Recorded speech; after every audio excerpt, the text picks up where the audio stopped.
Кылмыш жаза кодексinin негизин учурда колдонулуп жаткан жазык кодекси түзөт. Жоруктар жөнүндө кодекси өзүнүн күчүн жоготуп, ал эми анда каралган жоруктардын 15% же 19 жорук чоң коркунуч келтирбеген кылмыштардын категориясына киргизилип, калган 85% же 104 жорук административдик бузуулар кодексине өзгөртүлдү. Мында аракет же аракетсиздик үчүн эркинен ажыратуу түрүндөгү жаза колдонулбайт.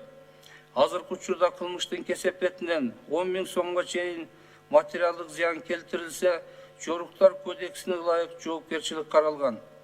Ал эми жаңы долбоор боюнча мындай аракеттерден келтирилген зыяндын өлчөмүн 1000 сомдон жогору белгиленип, ага карата кылмыш катары жоопкерчилик каралат. Мындан тышкары өзгөртүүлөрдү киргизүүнү талап кылган кылмыштардын жана жоруктардын айрым курамдарын карап чыктык.